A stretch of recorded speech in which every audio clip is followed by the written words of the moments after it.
Comenta Fundo, onde vocês citam aí um ticker, seja de fundo imobiliário, seja de FIAGRO ou FIINFRA, e aquele que tiver mais curtidas, amanhã eu vou trazer aqui no canal. Lembrando que aos sábados eu faço o recorte de todos os 5 vídeos da semana e publico o Comenta Fundo completo da semana. E hoje foi poucas curtidas, mas foi o Marcos Camilo botou para comentar o Rect 11. E com 15 curtidas, o Rect 11 foi o escolhido de hoje. Teve 3 com 14 curtidas, 1 com 13 curtidas. Realmente foi bem equilibrado e o Rect 11 foi o escolhido dessa vez. Vamos começar com os dados dele no Fundo Explorer. Ele tem uma boa liquidez diária, tá, gente? O provento foi 50 centavos, e há um bom tempo está pagando 50 centavos, está dando um dividend yield de 0,93%. Eu considero um bom dividend yield nesse valor atual. Mas quem comprou igual eu a R$80, quem comprou igual eu a R$70, a R$90, de 50 centavos não é um bom dividend yield. Ele tem um patrimônio líquido de R$800 milhões e atualmente está com PVP de 0,55.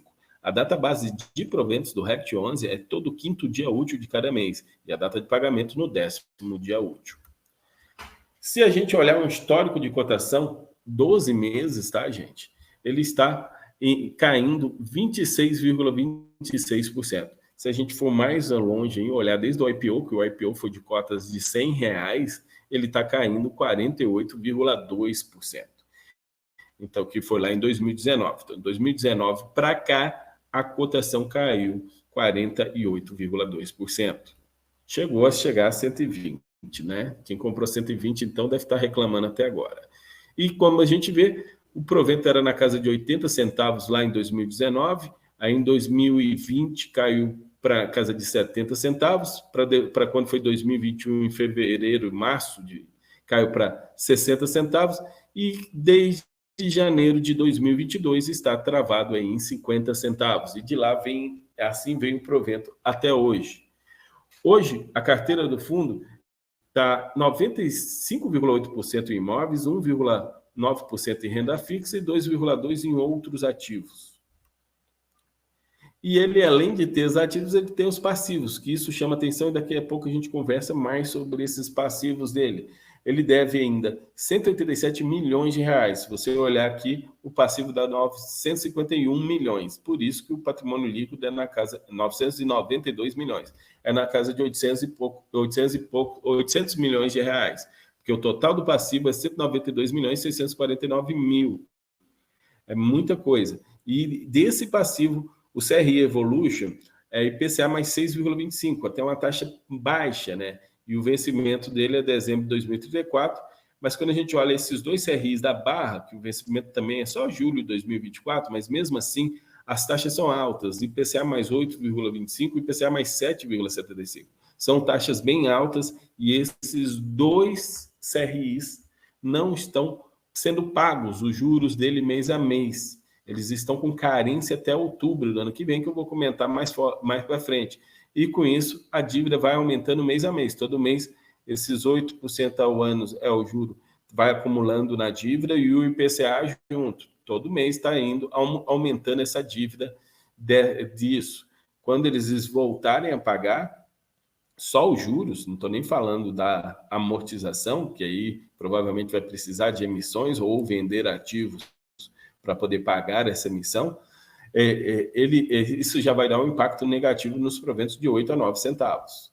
Esses são os imóveis que ele tem: o imóvel Barra da Tijuca, e o Evolution Corporation, o Canopus, o Parque Cidade, Parque Ana Costa, Complexo Madeira, Corporate Emiliano, Avenida Europa 88K e Torre Rio Claro na cidade de Matarazzo. São os imóveis que eles têm e os seus inquilinos. Tem contrato vencendo em 2023, 2 contratos, e tem um contrato vencendo, 2 contratos, e um que venceu em 2022. Inclusive, Boa Vista Serviços já informou que vai desocupar. Então, vai ter essa vacância. Hoje, a taxa de vacância está 10%. Hoje, não. No relatório gerencial, a taxa de vacância estava 10,3%, então estava ocupação de 89,7%. Da receita do fundo hoje, que é 4.916.000 que vem de aluguel, 12,3% é RMG. renda mínima garantida que tem de imóveis. Nós também vamos passar por essa renda mínima garantida daqui a pouco. Os contratos são, grande maioria, corrigidos pelo IGPM e 30% pelo IPCA. Eu gostaria de chamar essa atenção aqui para a vacância, porque eu falei que aqui a vacância está em 10,3%. A gestão fez um ótimo trabalho, porque a vacância lá em março de 2021 ela era de 32%.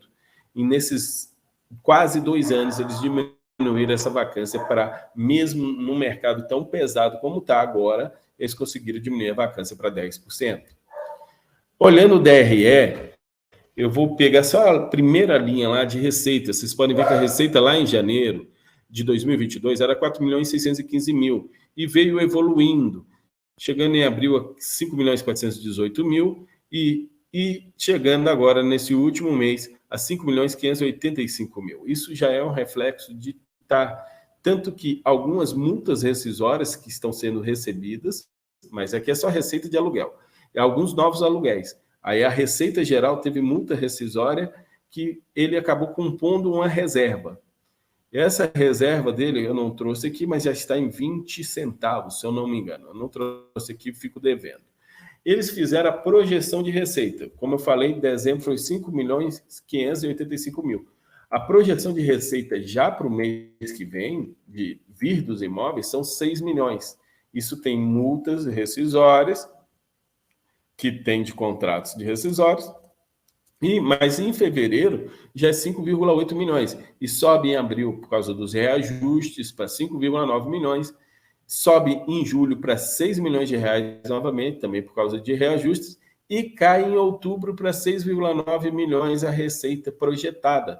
Porque, primeiro, caiu aqui porque houve pagamento de multa e não tem pagamento de multa de novo. Por que cai de novo lá em outubro? Cai de novo lá em outubro porque, primeiro, em Barra da Tijuca tem renda mínima garantida. E essa renda mínima garantida que começou, último parágrafo lá do lado direito, dá uma olhadinha ali no último parágrafo lá direito. A partir de 5 de março de 2021, a BPRP garante ao fundo 30 meses de uma renda equivalente a 60% da área locável, de R$ 75 por metro quadrado.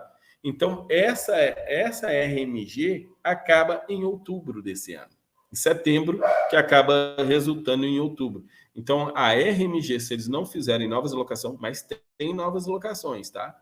Não é só isso que está fazendo cair a renda lá, mas tem algumas locações lá com carências, que vão, inclusive nesse imóvel, que vão terminar até lá, e as carências, mas provavelmente vai ter um impacto na renda, porque a RMG vai cair.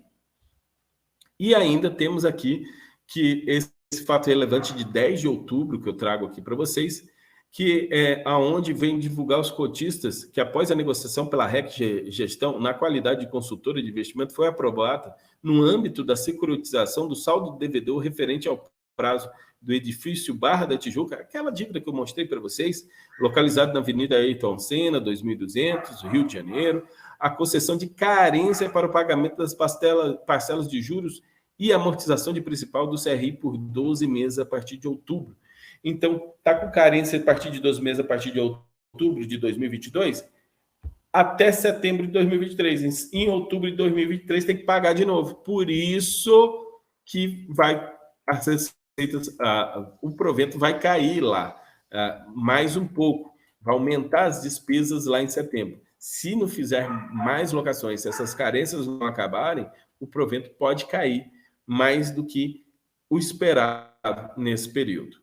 Pessoal, não é uma indicação de investimento esse bate-papo sobre o REC 11, mas todo mundo sabe que ele tem esses imóveis que ele vem brigando junto contra a vacância, e ele tem essa alavancagem. Essa alavancagem vai obrigar a um certo momento ou a venda de imóveis ou uma nova emissão para poder liquidar. Se eles venderam o imóvel e liquidar isso, eu acredito que o fundo fica lindo, mas vai perder também a renda desse imóvel. Vamos ver qual vai ser o imóvel que pode ser vendido. Pelo que eu sei, está em venda o imóvel de Brasília. Pessoal, vou encerrando por aqui. Deixa nos comentários o fundo que você quer que a gente comenta para amanhã. Curte os comentários dos amigos. Um grande abraço a todos e até a próxima, pessoal. Comenta fundo. Vocês colocam no comentário um fundo imobiliário E aquele fundo imobiliário que mais tem curtidas é o que eu vou fazer o comentário no dia seguinte. Então, hoje, você coloca aí o fundo imobiliário que você quer, torce para a galera curtir, ou você vai e já curte aí um comentário de alguém que pode ser o próximo. E dessa vez, nem foi tantas curtidas aí. O Raineiro colocou aqui, Galg 11 teve 16 curtidas. 16 curtidas, Raineiro, obrigado pelo comentário. Agora, vamos lá falar do Galg 11. Vou começar com os dados básicos. R$ 9,01, eu olhei aqui, ele estava exatamente nesse valor, no momento que eu estava preparando a apresentação. Está dando um PVP de 0,97. Esse dividendo dá um dividend yield de 0,87%. Mas a cotação vem caindo, né? A data base de proventos é o último dia útil, a data de pagamento é o 5º dia útil. Ele é gerido pela Guardian, o nome dele completo é Guardian Logística. Ele tem 98% alocado em imóveis e 2% está em ativos financeiros. Ele tem 5 imóveis, 0 vacância física e 0 vacância, tudo locado. Os contratos são 100% contratos atípicos, com duração média de 9,64 anos. Na verdade, é o WAUT. O WAUT é uma espécie de duração média. E reajustado pelo IPCA anualmente. Está distribuído nesses locais aqui. Ali vai ter uma visão melhor em outro slide. Ele tem uma taxa de administração de 0,95, podendo chegar a 1,01% ao ano de taxa de administração. Isso aí depende do tamanho do fundo. Atualmente está 1,01%. A taxa de performance é 20% sobre QCD e IPCA mais 6. Esse fundo, para dar IPCA mais 6, o IPCA está na casa de 5%, 5,5%, está pagando mais de 11,5% ao ano, e eu acho que ele está pagando um pouco menos que isso, então não está pagando a taxa de performance atualmente. A demonstração de resultados é bem simplificada, bem resumida, mas a gente já vê aqui que é bem em linha. Você vê receita de locação de setembro, de outubro, de novembro, foi sempre a mesma. Nota-se que em novembro teve uns resultados imobiliários maiores, 4 milhões de reais. Esses 4 milhões de reais que eles tiveram aí foi da venda de um imóvel que eles fizeram. E teve esse resultado. E foi uma parcela da venda. Então pode vir mais bons dividendos extras devido a essa venda desse imóvel. Ele teve um resultado por cota de 15 centavos e distribuiu apenas 8,2 centavos. Então, pode sim vir.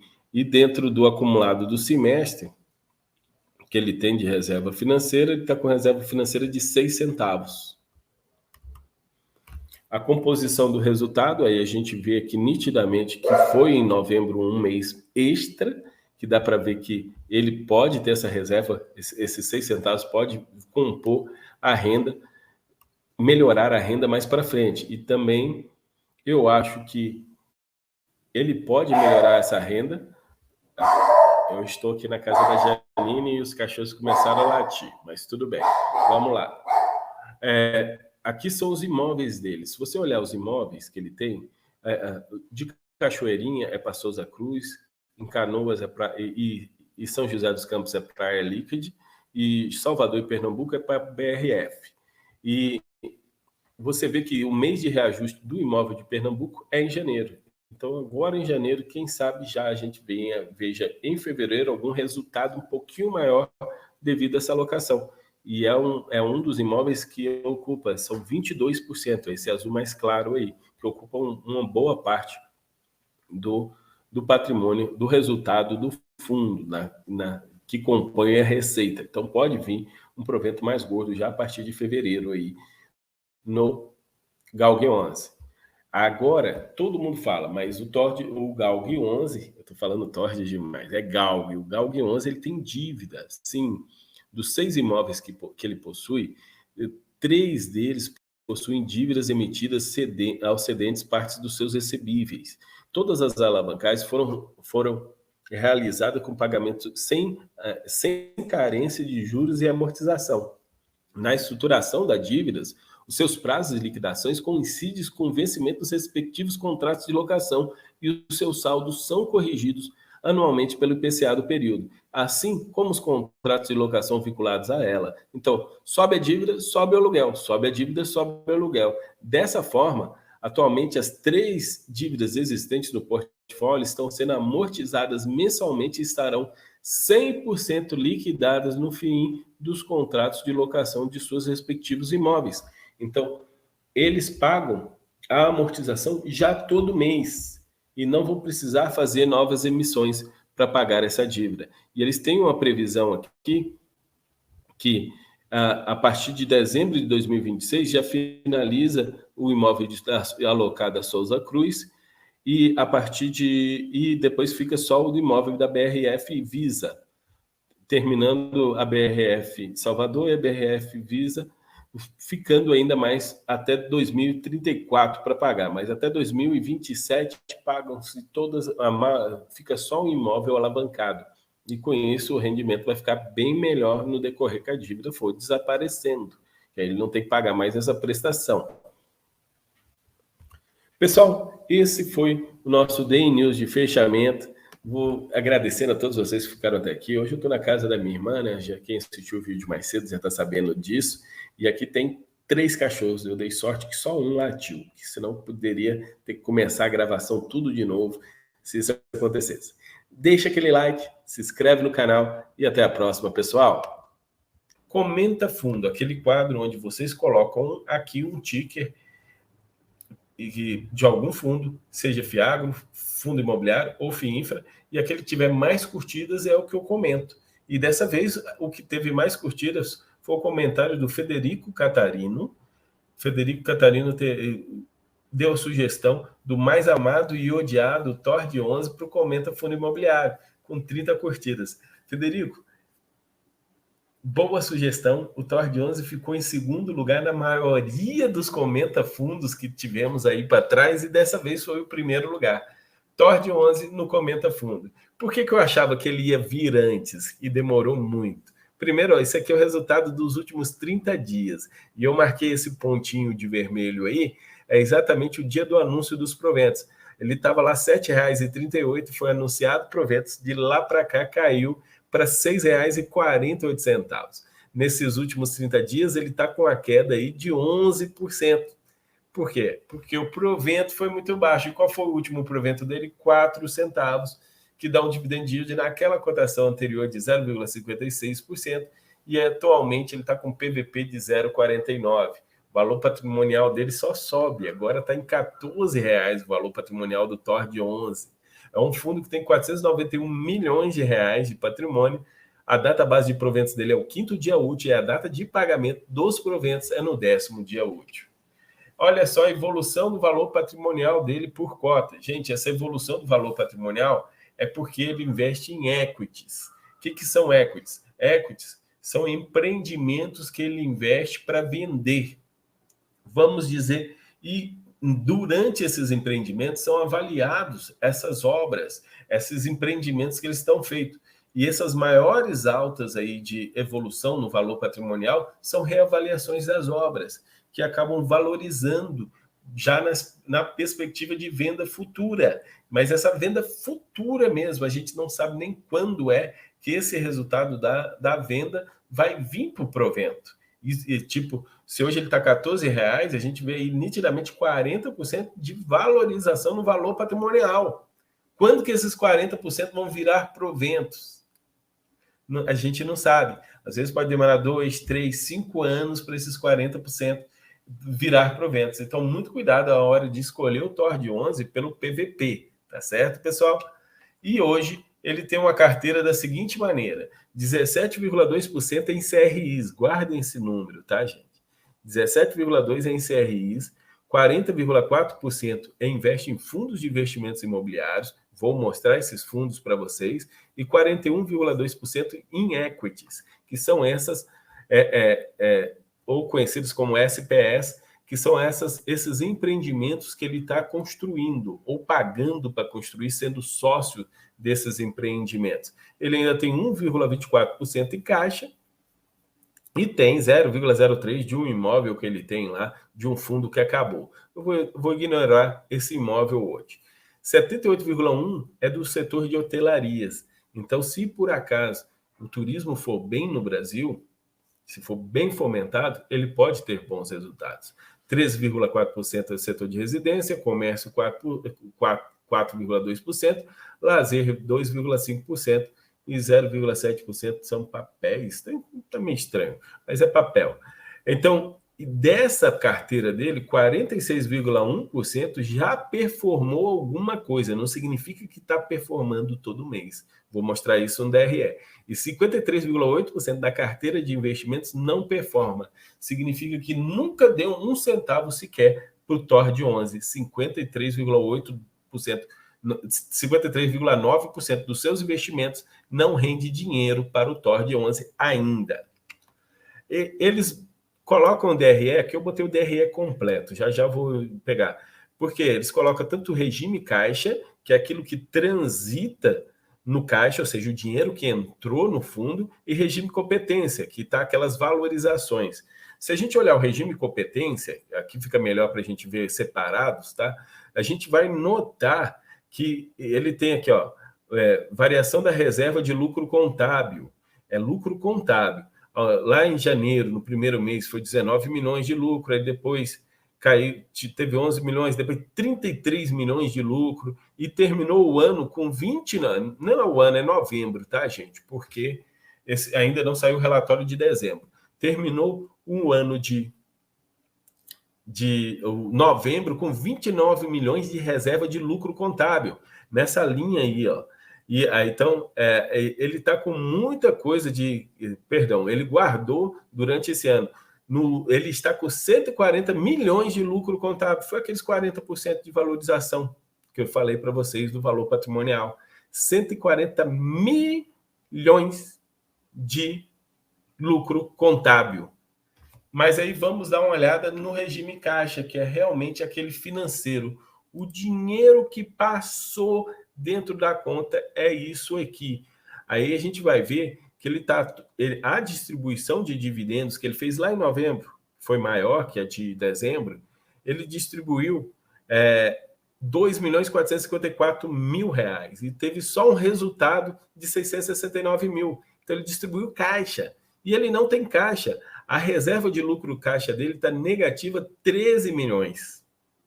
Ele distribuiu caixa que era para ser investido, do patrimônio que era para ser investido, ele distribuiu como dividendos 3 milhões. 13 milhões. Então, ele está distribuindo caixa baseado naquele excesso de reserva de lucro contábil que ele tem de 140 milhões. Então, como ele sabe que tem um lucro de 140 milhões, ele distribuiu 13 milhões a mais de caixa confiando nesse lucro. E esse lucro vai vir das equities, vai vir dos fundos imobiliários que ele investe, vai vir de inflações acruadas e, de modo geral, no CRIs. E aqui a carteira de CRIs dele, que é pouco, é só 17% da carteira, tem uma média ponderada de inflação mais 12,27%, é 92% indexado ao IPCA, por isso que ele também sofreu com a deflação nesses últimos dias. Tem proteção contra a deflação? Tem, mas sofre. E essa parte de CRIs dele, gente, é muito arriscado. É 87,9% subordinadas, que são aquele tipo de CRI mais arriscado que tem. 9,6% sênior, 2,5% mezanino. Se a gente olhar os CRIs em si, ele investe apenas 8 CRIs, e olha só essas bolinhas de rating aqui. Quando está verde, gente, significa que ele está com a razão saldo devedor e a razão PMT acima de 100%, os dois acima de 100%. Se os dois estão acima de 100%, ele está verde. Se os dois estão abaixo de 100%, quer dizer que precisa ter atenção e acompanhamento de perto nesses ativos. Metade deles estão vermelhos. Quando eu falo que ele é muito arriscado, é por isso. Isso aqui é só o CRIs, porque ele investe em equities. Prestando atenção, ele está investindo em 5 equities. São equities, 2 em Caldas Novas, 1 em Canaveiras da Bahia, outra em Porto Seguro, na Bahia, e outra em São Paulo. E essas equities aqui, 3 delas 100% pertence ao TOR de 11, não tudo, 100% pertence ao TOR de 11, e tem as posições ali do fundo em milhões de reais. São 4 multipropriedades e 1 condo hotel, que eu diria que esse seria o que mais tranquilo de fato. E Como é que são isso aí? Vamos dar só uma olhada nesse aqui, que eu vou usar só a Macaíra como exemplo, tá? Macaíra é um resort beach, é um empreendimento que está sendo construído lá em Canavieiras, na Bahia, onde eles investiram, o saldo investido foi 27,8 milhões de reais de investimento e a posição do fundo está 41,9. Ou seja, ele investiu 27 e está reavaliado hoje como 41 milhões. Por isso o lucro contábil. Mas não significa que o fundo teve isso de lucro, porque quando a gente olha aqui na lista que dividendos recebidos, foi zero, não recebeu nada. E até hoje, as vendas líquidas de outubro foram menos 2, no acumulado está 233 vendas. Então, como assim menos 2? É porque tem o tal dos distratos. As pessoas que compraram, eles foram lá e fizeram distratos, devolveram a compra. Então, quando está menos 2, quer dizer, quando você tem a quantidade de vendas menos a quantidade de distrato, o resultado deu menos 2. Então, teve 232 vendas, um acumulado de vendas em milhões de 6 milhões de reais que eles venderam. Tem ainda a receber 4,5 bilhões, é isso mesmo? Não, 4 milhões 508 mil reais a receber. A obra já está 100%. Esse aqui já está com a obra 100% e não está pagando dividendos. A taxa de inadimplência está em 54,6%. Muita gente não está pagando a sua prestação. E isso está também acontecendo em vários outros ativos do TOR 11. E por isso que a gente tem por isso que acaba não pagando o resultado, o TOR 11. Pessoal, repito, não é uma indicação de investimentos, é só uma visão para vocês entenderem. Ele basicamente precisa que esses investimentos vendam as suas cotas de resorts para poder ter lucro. E esse eu peguei um exemplo que já está 100% construído. Tem fundos que ainda tem alguns outros recordes que não estão 100% construídos e precisa ainda que o fundo desembolse dinheiro para poder terminar a obra. E como é que ele faz isso? Ele pega os CRIs que ele tem na carteira, mês a mês, aqui está em 17,2%, ele vai e vende esses CRIs e investe no equity. Então, ele vai todo mês vendendo CRIs, esse 17,2% vai diminuindo mês a mês, é uma pena não ter pego aqui, e vai investindo em equities. Então, logo, logo, ele não vai ter mais nem esses CRIs para gerar renda. Se você olhar aqui, a renda vem dos CRIs. Vem de CRIs, vem de fundo equity durante os últimos 12 meses, não deu um centavo sequer de renda de caixa para o TOR 11. A renda vem de CRIs e de FIIs apenas. Olhando para finalizar, pessoal, eu vou encerrando por aqui. Muito obrigado. Hoje ficou mais longo, porque o TOR 11 não tem como falar pouco dele, tá bom? Mas eu vou pedindo a vocês para deixar aquele like. Quem não é inscrito no canal, por favor, se inscreva no canal. Muito obrigado a todos e até a próxima, pessoal!